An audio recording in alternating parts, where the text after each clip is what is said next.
Now shalt thou be moved. Give me a cup of sack to make mine eyes look red, that it may be thought I've wept, for I must speak in passion. Was the hope drunk wherein you dressed yourself? Hath it slept since? And wakes it now to look so green and pale at what it did so freely? Lady Macbeth cuts Falstaff down to size. Memories get mixed at Stratford, as the newest tea shop always contrives an old world look like Anne Hathaway's cottage, where that strange shrew wooed the young Shakespeare and got him as a husband for a bit. Shakespeare's big business now. This is his 400th anniversary, so millions will pay to see his mother's carefully kept up cottage here. And everyone's in on the act. There was a lover and his lass with a hey and a ho and a hey, nonny no and a hey, nonny nonny no. They were working it out when he made a pass. He said, hey, hey, hey, hey, I love you so, don't you know? I'll never let you go. Oh, baby, I'm trying to prove that I'm liking the way that you move it around. So, ring-a-ding-a-ding, come on, child, shake that thing some more. But she said, hey, hey, hey, hey, hey, nonny no, nonny no, nonny nonny no.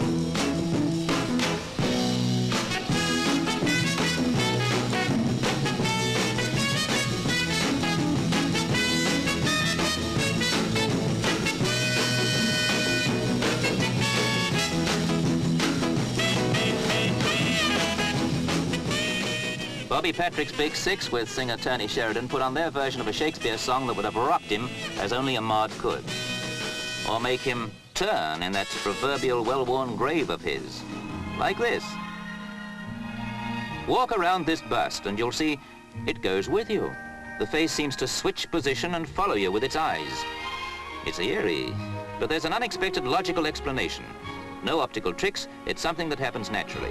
You start with a simple bust, a straightforward bit of sculpture, and subsequently you turn it inside out so that the whole face goes your way as you move instead of the reverse. Get the idea? Just watch.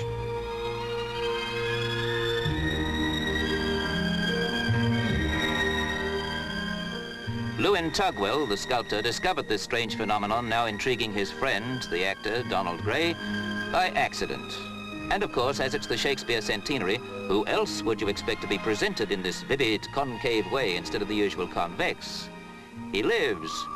Everybody's suddenly Shakespeare-minded. Everybody's in on the act. For just consider this. It could be Shakespeare country. This is where Shakespeare is so useful, whether he wrote his plays or not. His anniversary has forced us modernists to reconsider the things that once were rife. Mead was rife in Shakespeare's day, and that's given someone an idea to press on with.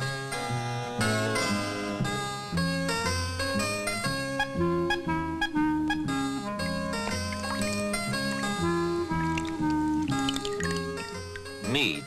And so why shouldn't we make cider and then pour honey in and make the tipple that tickled the bard's appetite, whether he was the bard or not?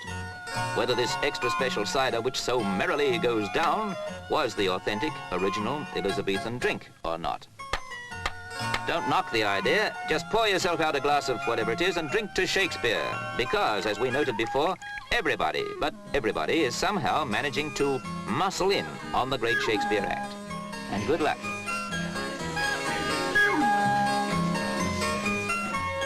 Pay but scant attention. They've hired their costumes, they've bought their tickets, and they've put on a Shakespeare jaunt that has nothing to do with Stratford-on-Avon. They're at Goodwood for a Shakespeare-style orgy which the Chichester Theatre Company has laid on for the Canadian Shakespeare group that's come visiting them from Stratford, Ontario. None of whom ever thought of eating a boar's head before. So something's gained.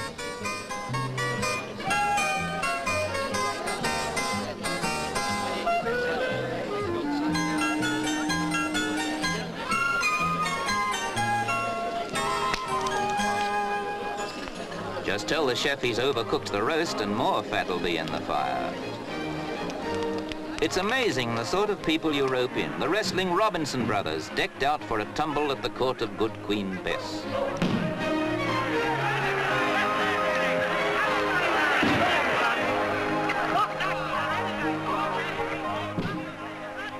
Great stuff for the groundlings at 2 guineas a ticket. Over and over again they're bowled over.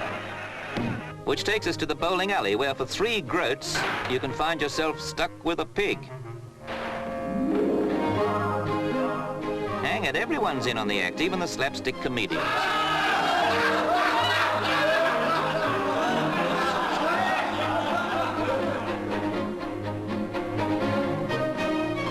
Well, Bob Apple's a change from bingo, and if you pull the right strings, there's bound to be something in this Stratford sideshow. Oh yeah, Mr. Shakespeare has really come to town, to the benefit of every tradesman in the great man's birthplace. If in fact Shakespeare really wrote Shakespeare.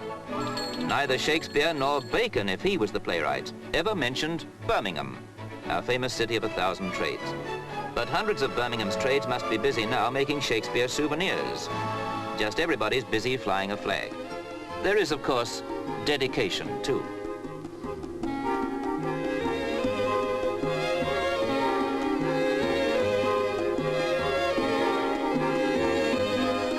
Yes, there's the serious side, the sincere side, to the great charade that has made some people say there are 2 Stratfords in the Midlands, Stony Stratford and Phony Stratford. So that isn't true.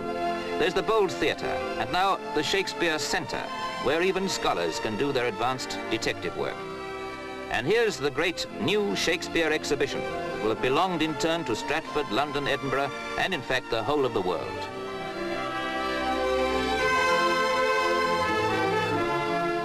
Here, sometimes stylized, you recapture the writer's life and its universal influence.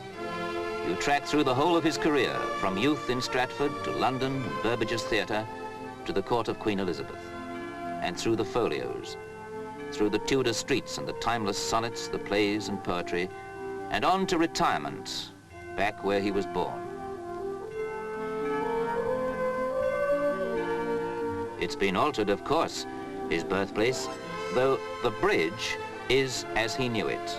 Here, he could recall Miranda's words from his last play. Oh, wonder, how many goodly creatures are there here? How beauteous mankind is. Oh, brave new world that has such people in it. Well, between the acres of the rye, with a hay and a hoe and a hay, noddy no, with a hay, noddy no. We were shaking it up, and then by and by he said, hey, hey, hey, hey, I love you so, don't you know? I'll never let you go. Oh, baby, I'm dying to prove that I'm liking the way that you move it around. So ring-a-ding-a-ding, come on, tell sick that thing some more now. But she said, hey, hey, hey, hey, hey, noddy no, noddy no, noddy noddy no, noddy noddy no. The rest is silence, or it darn well ought to be.